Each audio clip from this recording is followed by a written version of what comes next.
Assalamualaikum warahmatullahi wabarakatuh. Bertemu lagi dengan saya Hilmi Ahmad Fauzan di channel saya ini. Apa kabar kalian semua?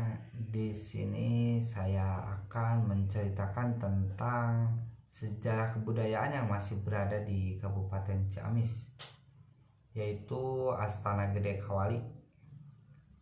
Mungkin kalian kalau yang daerah Ciamis sudah pernah main ke Astana Gede Kawali. Jadi di sini saya akan menceritakan sedikit tentang Astana Gede Kawali. Dulunya itu Astana Gede Kawali itu bernama Kabuyutan Samhyang Linggahang. Kalau sekarang itu sudah namanya jadi Astana Gede. Kalau diartikan astana itu adalah makam dan gedenya itu adalah besar. Jadi makam besar.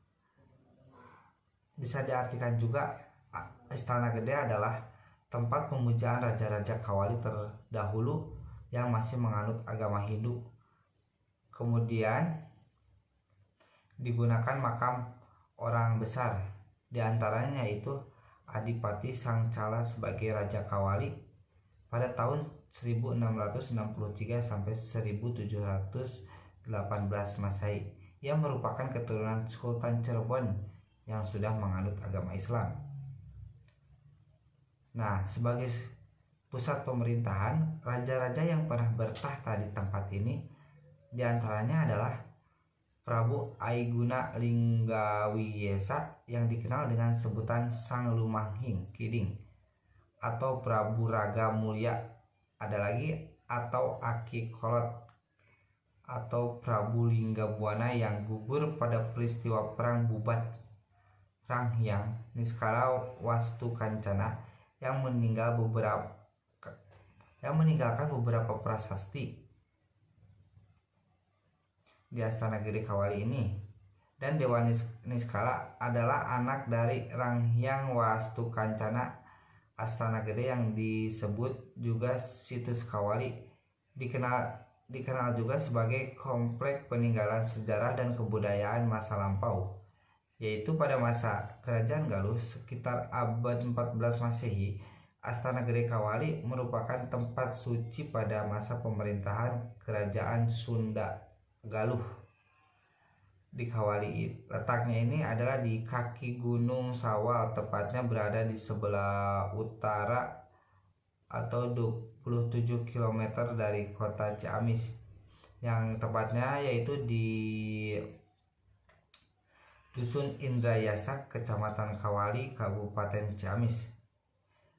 Keadaan situs ini merupakan hutan lindung yang ditubuhi dengan berbagai jenis tumbuhan. Selanjutnya, menurut pertemuan arkeologi, bila dilihat dari tinggalan budaya yang ada di kawasan Astana Gede Kawali ini, merupakan kawasan campuran yang berasal dari periode prasejarah klasik dan periode Islam. Bentuk budaya yang terjadi diperkirakan mulai dari pihak tradisi menggalitik yang ditandai dengan adanya temuan punden, berundak, lumpang, batu, menhir, yoni, kemudian berlanjut secara berangsur-angsur ke tradisi budaya sejarah yang ditandai dengan adanya prasasti, kemudian berlanjut ke tradisi Islam yang ditandai dengan adanya makam kuno. Dengan demikian, kawasan Astana Gede merupakan kawasan yang menarik untuk dikunjungi. Selanjutnya, Astana Gede Kawali ini merupakan wisata sejarah. Konon tempat ini dahulunya adalah ibu kota Kerajaan Galuh, sehingga banyak peninggalan benda-benda bersejarah di dalamnya. Nah, lalu terdapat prasasti kerajaan.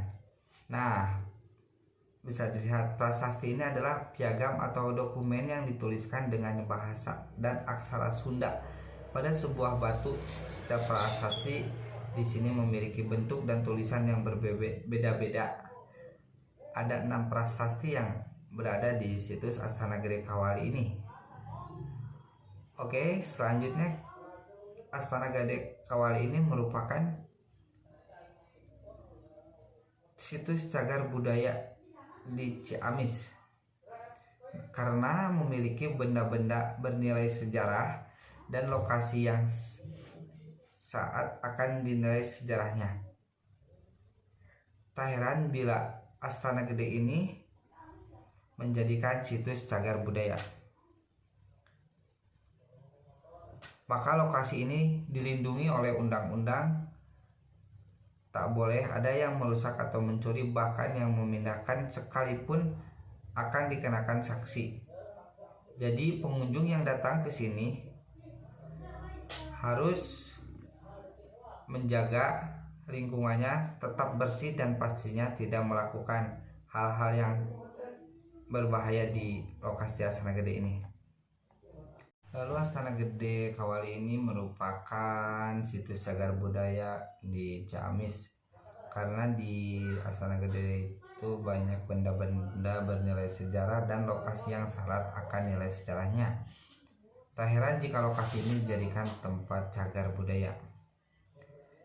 Nah, karena Astana Gede ini sudah dijadikan situs cagar budaya, maka lokasi ini dilindungi oleh undang-undang.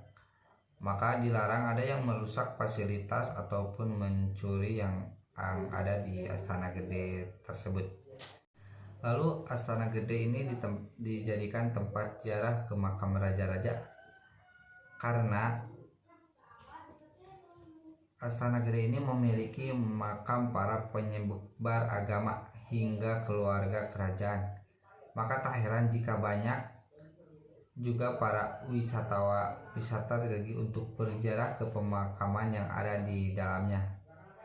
Dan misalnya di sana juga ada makam penyebar agama yaitu Adipati Singcala yang merupakan penyebar agama Islam di wilayah Kerajaan Galuh. Selanjutnya ada juga tempat pemandian keluarga keraton. Selain disebut pemandian keraton, biasa juga disebut dengan Cikawali. Nah, di sini banyak keceritakan, konon katanya tempat pemandian Cikawali ini sering digunakan oleh Dia Pitaloka, citra resmi yang merupakan putri dari Kerajaan Galuh. Ada yang unik di lokasi pemandian ini, yaitu jika pengunjung yang meyakini siapa yang mandi di kolam ini dan membuang celana dalam akan terlihat cantik dan segera mendapatkan jodohnya. Nah, jadi jika berkunjung ke lokasi ini ada celana dalam yang bergantungan di ranting pohon sekitar pemandian, maka tidaklah asing. Lalu tempat Astana Gede Kawali ini tidak jauh dari alun-alun Kawali, yaitu Taman Surawi Sesa. Nah, di sini juga ada batu tempat penobatan para raja Galuh di Kawali.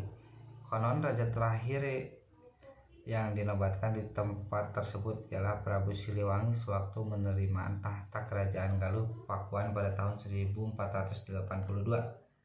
Nah, di sini boleh dilihat ada cetakan telapak tangan dan kaki salah seorang raja Galuh, yakni Prabu Niskala Wastukencana. Dan di sini adalah tempat wisata sejarah juga. Kalau mau datang ke lokasinya di Astana Gede Kawali ini dengan harga tiket murah sekitar 2.500 saja. Mungkin kalian yang mau bersejarah atau berziarah ke makam-makam atau mau lihat tempatnya, langsung aja ke daerah Kawali. Mungkin yang bisa saya sampaikan di konten kali ini, semoga bisa bermanfaat buat kalian semuanya. Assalamualaikum warahmatullahi wabarakatuh.